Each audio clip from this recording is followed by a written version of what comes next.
अस्सलाम वालेकुम। कंटिन्यू करते हैं हम जो है लास्ट जो हम टॉपिक डिस्कस कर रहे थे वो addition of vectors by rectangular components का। प्रीवियस लेक्चर को ही थोड़ा सा रिपीट कर लेते हैं, डिस्कस कर लेते हैं क्या था हमने पढ़ा था। कि हमने इस टॉपिक के अंदर जो चीज़ डिस्कस की थी वो ये थी कि आपने वेक्टर की एडिशन करनी है नॉर्मल तरीके से नहीं बल्कि उनके कंपोनेंट्स की मदद से। ठीक है, आप क्या करेंगे, वेक्टर की पहले कंपोनेंट्स करेंगे, देन उसको जो है ऐड करेंगे और फाइनल में उसका क्या निकालेंगे, रिजल्टेंट निकालेंगे। और ये जो रिजल्टेंट आप फाइंड आउट करेंगे ये कुछ ना कुछ एंगल बना रहा होगा जिसको हम नाम देंगे थीटा। बताया गया था कि अगर आपके पास जो है दो वेक्टर्स हैं, एक आपके पास है a1 जो एंगल बना रहा है थीटा1, दूसरा आपके पास वेक्टर है a2 जो एंगल बना रहा है थीटा2। जब इनको जो है हम ऐड करते हैं, जब इनको हम ऐड करते हैं by head to tail method के मुताबिक, तो आपके पास रिजल्ट ये मिलेगा। ठीक है, और ये कुछ ना कुछ एंगल बनाएगा जिसको हम थीटा का नाम देंगे। हमने क्या करना है, वेक्टर्स के पहले कंपोनेंट्स करने हैं। ये एक कंपोनेंट बनेगा जिसको हम नाम देंगे a2y, ये एक कंपोनेंट बनेगा जिसको हम नाम देंगे a2x, एक कंपोनेंट इसका ये बनेगा जिसको हम नाम देंगे a1x, एक कंपोनेंट ये बनेगा जिसको हम नाम देंगे a1y। तो हम क्या करते हैं, a1y और a2y को दोनों को ऐड करेंगे, फाइनल में आपके पास ay रिजल्ट मिलेगा। सिमिलरली a1x और a2x को ऐड करेंगे, आपके पास ये रिजल्ट मिलेगा जिसको हम नाम देंगे ax। और जब आप a2y और ax और ay को जो है ऐड करेंगे तो फाइनली आपको रिजल्ट मिलेगा r। ये तो हमने फिगर से इसको समझा था। फिर हमने जो है छोटी सी इसकी एक मैथमेटिकल आप डेरिवेशन कह सकते हैं वो हमने की थी। वो कैसे थी, फॉर सपोज अगर एक वेक्टर है a1 जिसके दो कंपोनेंट्स होंगे, एक कहलाएगा a1x, दूसरा कहलाएगा a1y। ठीक है, अब यहाँ हम देखते हैं कि जिस तरह हमने एक वेक्टर के दो कंपोनेंट्स देखे हैं तो सिमिलरली जो दूसरा वेक्टर होगा उसके भी दो कंपोनेंट्स होंगे। ठीक है, वो दो कंपोनेंट्स कौन से होंगे, a2 के वेक्टर के a2x और a2y। अब हम ये देखते हैं, अगर हम सारे x कंपोनेंट को ऐड करें, अगर आपके पास चाहे दो वेक्टर हो, तीन हो, 30 हो, 12 हो, कुछ भी हो सकते हैं, कितने भी हो सकते हैं, तो सारे आपने उन वेक्टर्स के x कंपोनेंट को ऐड करेंगे तो a1x, a2x, a3x, a4x जितनी भी आपके पास वेक्टर्स होंगे उन सबको आप ऐड अप कर लें। सिमिलरली फॉर y कंपोनेंट के लिए जो आपके पास इक्वेशन आएगी वो इस तरह आएगी, ay which is equals to a1y plus a2y। सही है, ये तो वो प्रीवियस बातें हैं जो हमने लास्ट लेक्चर में डिस्कस की थी। अब इसी को आगे कंटिन्यू करते हैं और मैं इसको रब कर रहा हूं।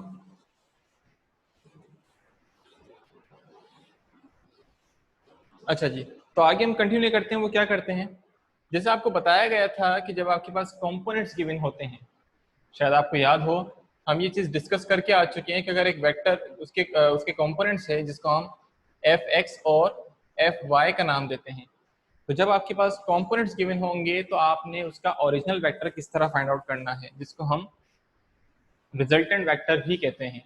तो उसको फाइंड आउट करने का तरीका क्या आपके पास, हम जानते हैं कि f is equals to radical f(x)² plus f(y)²। ठीक है, अब ये जो हमने फॉर्मूला ड्राइव किया है वो कैसे किया है, ये फॉर्मूला हमने जो है पाइथागोरस थ्योरम की मदद से जो है हमने ड्राइव किया था। Hypotenuse square which is equals to base square plus perpendicular square. आपने चूंकि हाइपोटेनस को फाइंड आउट करना है तो आप यहाँ स्क्वायर और रेडिकल लेंगे दोनों तरफ, तो आप कैंसिल कर सकते हैं। फाइनली आपके पास रिजल्ट क्या आएगा। अब अगर एक चीज नोट करें, आपके पास जो वेक्टर्स गिवन है ना, वो वेक्टर्स सिंपली f नहीं है, उसका सिंबल क्या है, उसका सिंबल आपके पास a है। तो आप ये लिख सकते हैं कि a is equals to radical ax² plus ay²।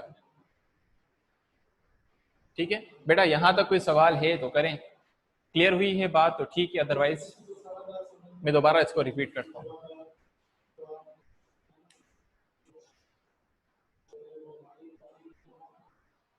चले मैं रिपीट कर देता हूं वैसे ही। रिजल्टेंट फार्मूला जो है, रिजल्टेंट जो है वेक्टर निकालने का फार्मूला आपके पास f is equal to radical f(x)² plus f(y)²।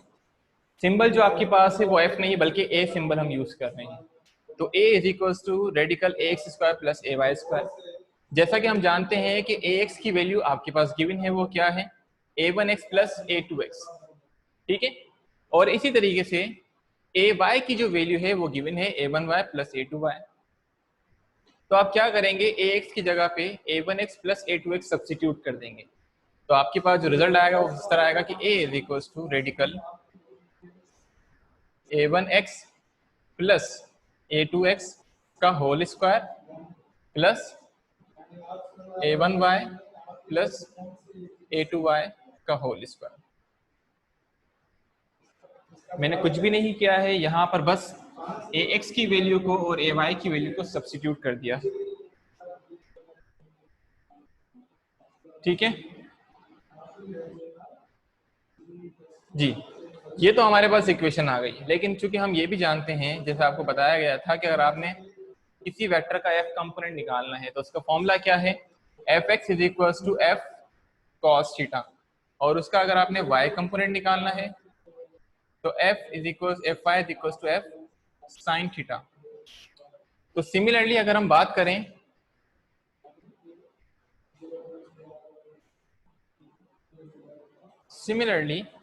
a1x क्या हो जाएगा बेटा, a1x is equals to a1 cos theta 1, a1y which is equals to a1 sin theta 1। इसी तरीके से a2x which is equals to a2 cos theta 2 और a2y which is equals to a2 sin theta 2। बेटा अगर यहाँ तक कोई सवाल है आपका तो करें, कोई क्वेश्चन नहीं है तो आगे हम मूव करते हैं।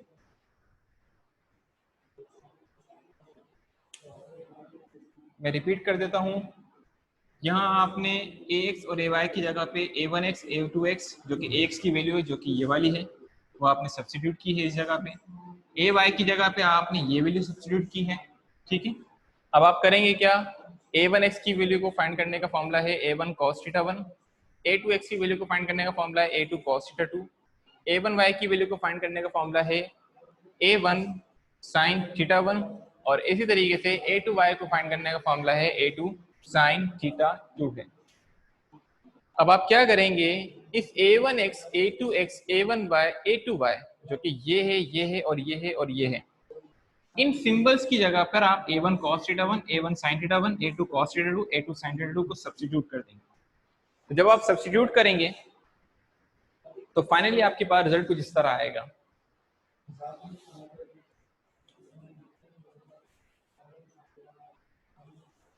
a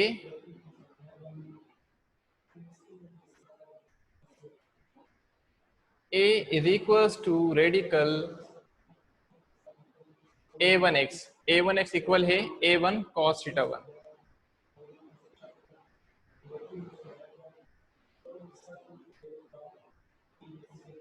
ठीक है, प्लस a2x इक्वल है a2 cos थीटा 2, और इनके ऊपर क्या है, फॉर्मूले के मुताबिक होल स्क्वायर है प्लस फॉर्मूले का a1y हमारे पास है a1 sin थीटा 1,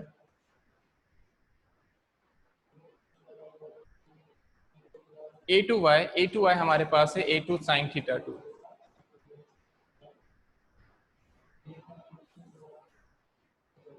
और फॉर्मूले के मुताबिक इसके ऊपर क्या है आपका होल स्क्वायर है।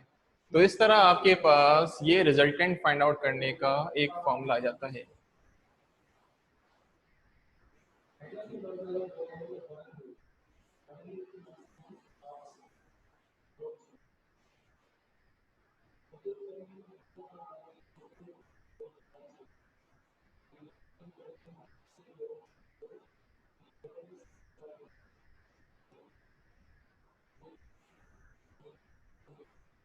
To calculate the resultant of addition of vectors by rectangular components, basically किस चीज के लिए, ये उसकी मैग्नीट्यूड फाइंड आउट करने के लिए फॉर्मूला है।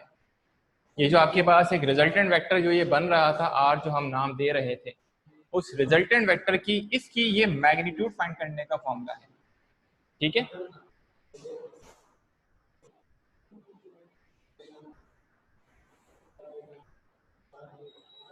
बेटा यहाँ तक अगर कोई सवाल है आपका,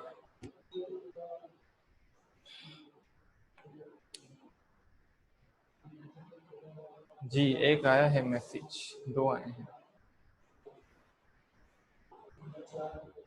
वापस रिपीट करें, वापस क्या करूं बेटा? कोई तो बात होगी किसी जो समझ में नहीं आई है। वापस में तो खैर क्या, बहुत सारी चीजें जो है ना मिक्सअप हो जाएंगी। आप ऐसी चीज बताएं जो आपको समझ में नहीं आ रही है, कोई ऐसा पॉइंट इसमें से।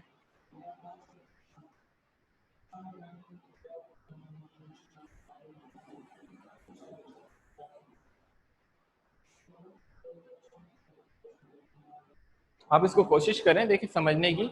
मैं लेक्चर आपको दे दूंगा, ये यूट्यूब के ऊपर आ जाएगा आपके पास। कोशिश करें इसको समझने की। नहीं आता है समझ में तो फिर कोई ऐसी बात हो तो मुझे बताएं। सर शुरू का नहीं समझ में आया। हयान।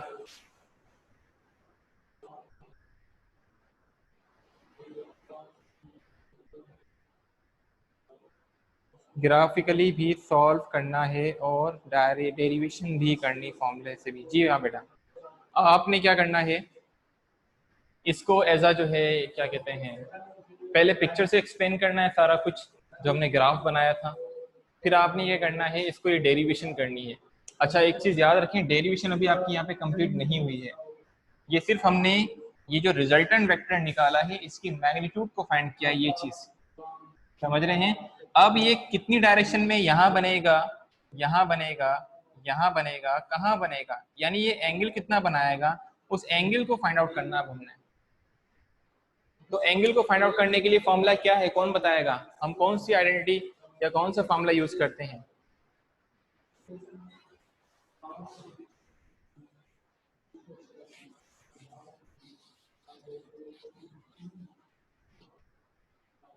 एंगल को फाइंड करने के लिए हम क्या यूज करते हैं? टेन थीटा यूज करते हैं। गुड। फॉर्मूला क्या है बेटा टेन थीटा का?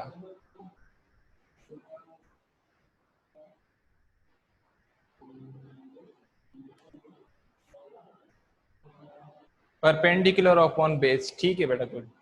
To find the direction of a resultant vector, ठीक है, वो जो रिजल्टेंट वेक्टर आ रहा था हमारे पास, उसकी डायरेक्शन यानी कि उसका क्या एंगल फाइंड करना है। तो एंगल फाइंड करने के लिए आप क्या यूज करेंगे? एंगल फाइंड करने के लिए आप यूज करेंगे tan theta which is equals to perpendicular over base. आप जानते हैं जो अभी हमने पिक्चर बनाई थी यहाँ पर, this one was a y and this one was a x. तो ये हमारे पास परपेंडिकुलर है, ये हमारे पास बेस है। ठीक है, तो आप क्या करेंगे, आप क्या करेंगे, परपेंडिकुलर और बेस यानी कि आप टेन थीटा विच इज, अच्छा पहले आप टेन को डिवाइड कर दें नीचे, तो ये हो जाएगा आपके पास theta equals to perpendicular over base और डिवाइड कर जाएगा कौन, टेन। टेन को ऊपर ले जाएं तो हो जाएगा आपके पास theta is equals to tan inverse base किसके परपेंडिकुलर किसके इक्वल है, ए वाई के, बेस किसके इक्वल है, ए एक्स के। या तो आप इसका आंसर यहीं पे रख लें, ठीक है, जो कि आपकी बुक में दिया गया है। या अगर आपने इसको थोड़ा फर्दर और एलिबरेट करना है तो आप क्या करेंगे, हम जानते हैं ए वाई इक्वल होता है, ये देखें ये रहा A Y, this one is A Y, ये ए वाई किसके इक्वल है, A one Y A two Y, और A one Y A two Y भी किसके इक्वल है, A two sine theta two और A one sine theta one. तो हम इसकी जगह पे सब्स्टिट्यूट कर लेंगे, theta is equal to tan inverse A one sine theta one plus A two sine theta to को हम डिवाइड कर देंगे ए एक्स जो कि A one cos theta one plus A two cos theta two. तो आप इसकी मदद से भी जो है उस जो ये रिजल्टेंट वेक्टर बन रहा था, उस रिजल्टेंट वेक्टर जो है किस डायरेक्शन में जा रहा है, इन अदर वर्ड्स वो कितना एंगल बना रहा है, उसको फाइंड आउट कर सकते हैं इस फॉर्मूले की मदद से। समझ में आ रहा है बेटा? ठीक है, कोई सवाल है आपका? कोई कोई सवाल नहीं है?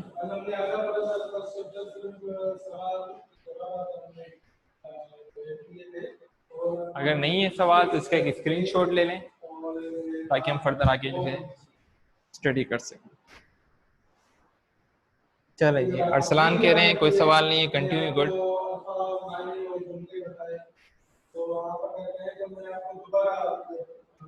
नहीं बेटा, ए वाई हाइपोटेन्यूज कैसे बनेगा? y का मतलब ही क्या है? y का मतलब ही y एक्सिस है और x का मतलब x एक्सिस है, तो ए वाई हाइपोटेन्यूज नहीं बन सकता। आपका हाइपोटेन्यूज जो बनेगा, आपका हाइपोटेन्यूज जो बनेगा वो ये बनेगा r। देखें ये है perpendicular, this is your base, this is your hypotenuse.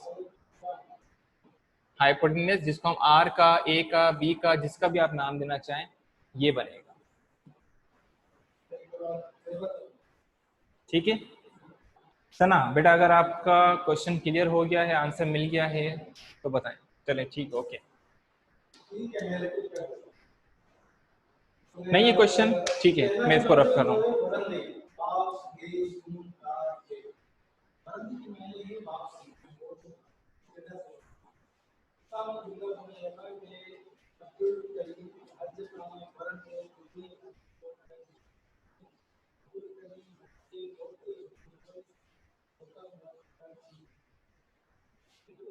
अच्छा जी,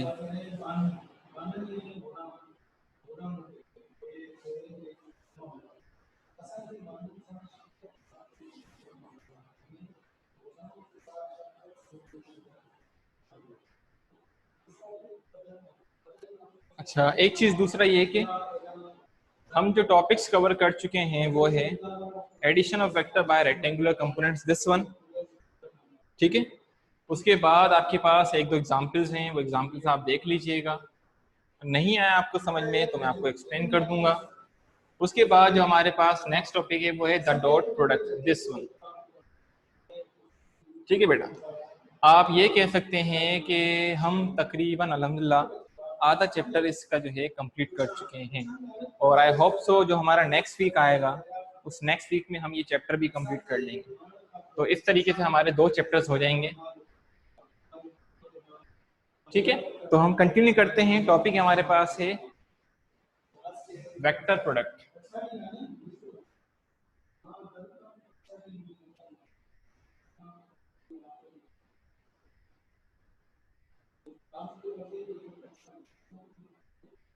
वेक्टर प्रोडक्ट्स क्या चीज़ है बेटा? वैसे तो आपकी सबके लिए नई चीज़ है, लेकिन कोई किसी के बारे में जानता है इसके बारे में? किसी ने कभी पढ़ा हो, कभी एक्स्ट्रा पढ़ने की कोशिश की हो? वेक्टर्स प्रोडक्ट क्या होते हैं, प्रोडक्ट क्या होते हैं? प्रोडक्ट की मीनिंग बता दें मुझको, प्रोडक्ट की मीनिंग बता दें। उस्मान कह रहे हैं मल्टीप्लाई, ठीक है, और इसके अलावा मल्टीप्लाई, मल्टीप्लाई, मल्टीप्लिकेशन, मल्टीप्लिकेशन, सही है।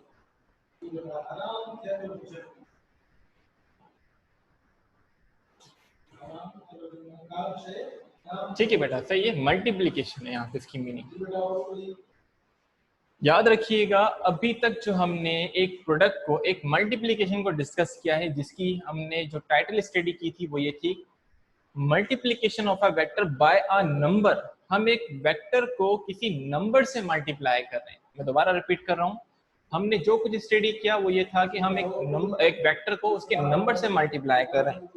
प्रीवियस बात को रिपीट कर रहे हैं। एक वेक्टर है F3 न्यूटन का, क्वेश्चन दिया जाता है 3F। मतलब क्या है, आपने 3 को F से मल्टीप्लाई नहीं करना, बल्कि आपने F की जो मैग्नीट्यूड है 3 उसको इससे मल्टीप्लाई करना। 3 3 9 हो जाएगा, तो आपके पास ये आंसर आएगा। ये हमने वेक्टर की मल्टीप्लिकेशन की थी किसी एक नंबर से, दिस वन नंबर। यहाँ पर हम जो चीज स्टडी कर रहे हैं वो मल्टीप्लिकेशन तो है, लेकिन वो एक नंबर नहीं होगा। वो क्या होगा? वेक्टर प्रोडक्ट में हम जो करते हैं वो क्या स्टडी करते हैं, हम वेक्टर को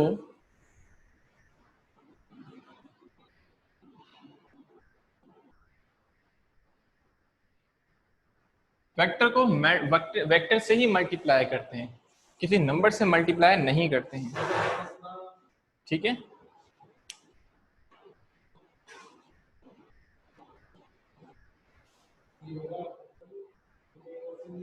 जी ठीक है।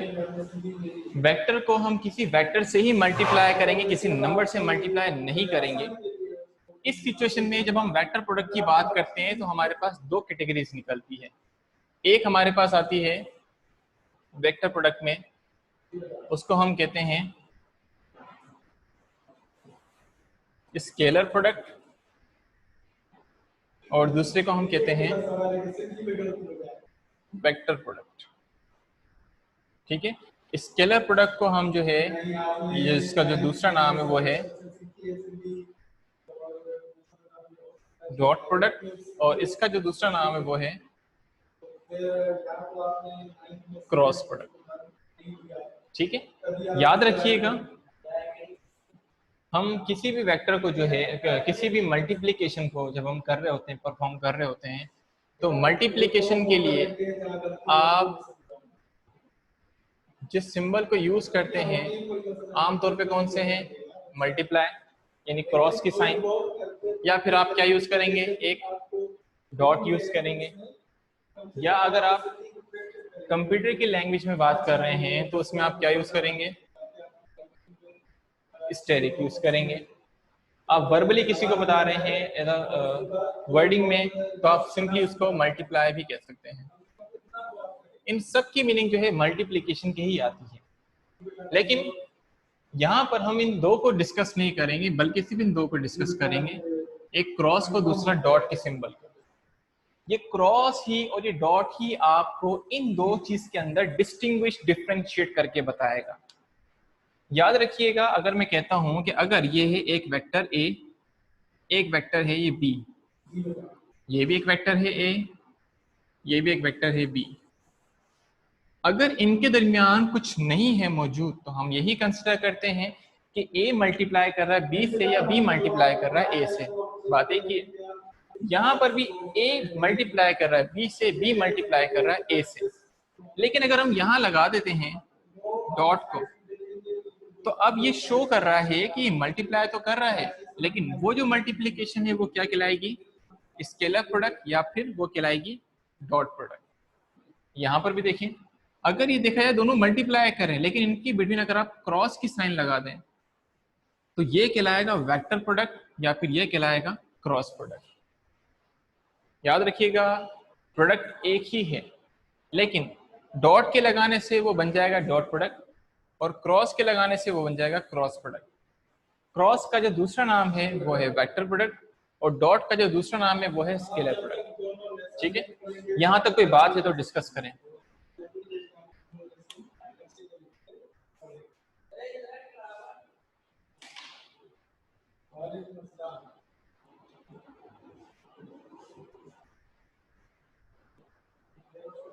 जी, कोई सवाल नहीं है? चलें, आज हम डिस्कस करेंगे स्केलर प्रोडक्ट या डॉट प्रोडक्ट को। ठीक है, सवाल आया है, अरसलान कह रहे हैं multiplication and operation on vector. Sir scalar product में हमें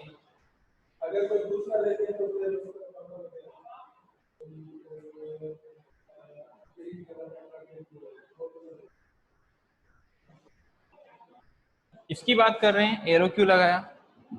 बेटा एरो उसी वक्त लगेगा ना जब वो वेक्टर होगा, बगैर एरो के आप वेक्टर बना सकते हैं, कोई इशू नहीं है, लगाना चाहे लगाएं, नहीं लगाना चाहे नहीं लगाएं, लेकिन लगा दे तो बेहतर है क्योंकि एक वेक्टर को रिप्रेजेंट कर रहा है।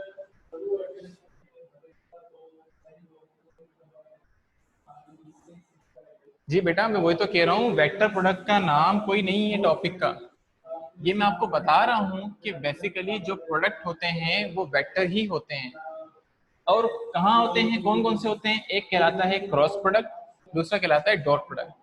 अब आपको स्पेसिफाई नहीं करके दिखाया, यानी आपको ब्रांचेस नहीं बना के दिखाई, आपको बस ये बता दिया कि एक क्रॉस होता है, दूसरा डॉट होता है।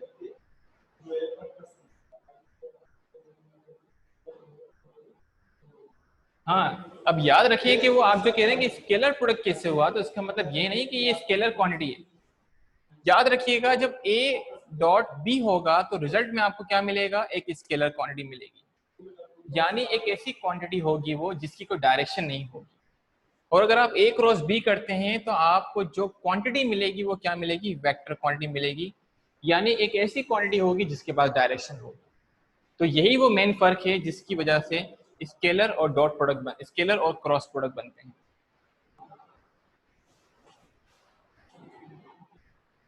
जी हाँ, जैसे वर्क है, आपने सही कहा कि वर्क की एग्जाम्पल है, वर्क होता है एफ डॉट डी। माना कि फोर्स क्या है, वेक्टर है, डिस्प्लेसमेंट क्या है, वेक्टर है। फोर्स और डिस्प्लेसमेंट दो वेक्टर है, दो वेक्टर के दरमियान क्या हो रहा है, यहाँ पे डॉट प्रोडक्ट हो रहा है, ना कि क्रॉस हो रहा है। तो जब डॉट प्रोडक्ट हो रहा है तो आपको क्या मिलेगी क्वांटिटी, स्केलर। इसलिए तो वर्क क्या है कि स्केलर क्वांटिटी, वर्क के पास कोई डायरेक्शन नहीं होती है। अगर हम बात करें किसकी, टॉर्क की, टा is equal to r cross f. Moment arm भी वेक्टर है, फोर्स भी वेक्टर है, इनके दरमियान क्या हो रहा है, क्रॉस हो रहा है। तो रिजल्ट में आपको क्या मिलेगा इसके मुताबिक, एक वेक्टर क्वांटिटी, और टार्क भी एक वेक्टर क्वांटिटी है। तो जहां क्रॉस आ रहा है दो के दरमियान, और रिजल्ट में क्या मिलेगा आपको, वेक्टर। और जहां डॉट आ रहा है किसी दो के दरमियान, तो रिजल्ट में आपको क्या मिलेगा, एक स्केलर क्वांटिटी मिलेगी। आई होप अगर आपको समझ में आ गया तो ठीक है, नहीं आया है तो हम इसको फर्दर और एलेबोरेट करेंगे। चले आ गया समझ। तो स्केलर प्रोडक्ट को हम डिस्कस कर रहे थे। 10 20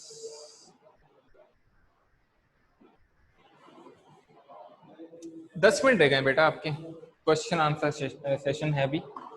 इसको हम जो है नेक्स्ट सेशन के लिए रख लेते हैं। अभी आप जो है अपने क्वेश्चन आंसर जो भी है वो डिस्कस करें। उस्मान कह रहे हैं एफ इजिकल्स टू एम है। बेटा बताओ कैसे, आप कह रहे हो कि एफ इजिकल्स टू एम है, तो ये मुझे बताओ कि ये स्केलर है या वेक्टर है, पहले तो ये बताओ। ठीक है, अरसलान कह रहे हैं फोर्स वेक्टर है, ठीक है। उस्मान कह रहे हैं वेक्टर है। बेटा वेक्टर कैसे हो गया, माना फोर्स तो वेक्टर है, लेकिन अब देखो मैं आपको समझाता हूँ। मैं इसको रब कर रहा हूँ, ठीक है, स्क्रीनशॉट ले लें जल्दी से। अब देखो, आपने कहा F is equal to m n. माना ये F क्या है, F जो है वो फोर्स है यानी वेक्टर है। A क्या है, A एक्सेलरेशन यानी वो भी वेक्टर है। लेकिन ये क्या है, ये है मास, और मास क्या होता है, मास स्केलर है। स्केलर क्या होता है, स्केलर जस्ट एक क्या शो करता है अपने आप को, एक नंबर शो करता है, समझ रहे हैं। तो इसकी जगह पे आप कोई भी एक नंबर कंसिडर कर लें, 3 4 5, 3 kg 4 kg 5 kg, और ये एक ए जो है वो वेक्टर, यानी एक वेक्टर मल्टीप्लाई कर रहा है किसी नंबर के साथ, ना कि यहाँ पे एक वेक्टर किसी दूसरे वेक्टर से मल्टीप्लाई कर रहा है। तो यहाँ पर ना ये स्केलर प्रोडक्ट है ना ये वेक्टर प्रोडक्ट है। याद रखिएगा बेटा, स्केलर प्रोडक्ट और वेक्टर प्रोडक्ट के लिए आपके पास दो वेक्टर का होना लाजमी है, जबकि आपके पास ये एक स्केलर है, दूसरा ये सॉरी ये एक स्केलर है, दूसरा ये क्या है आपके पास, वेक्टर है। तो जब आपके पास दो जो है वेक्टर्स होंगे, ठीक है। चले अच्छी बात है बेटा, समझ में आ गया। तो सर डायरेक्शन का फॉर्मूला से फाइंड करेंगे, कौन सा फॉर्मूला बेटा,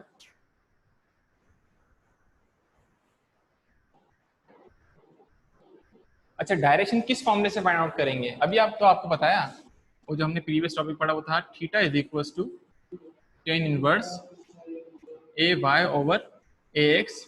इसको आप तोड़ना चाहें तोड़ दें, वो कैसे, tan inverse A one y plus A two y divide by a one x plus A two x. इसको फर्दर और तोड़ दें, theta is equal to tan inverse A one sine theta one a two sine theta two. इसको आप तोड़ दें, a one cos theta one a two cos theta. ठीक है, इस फॉर्मूले की मदद से जो है इसको, अगर नहीं आ रहा नजर तो देख लें,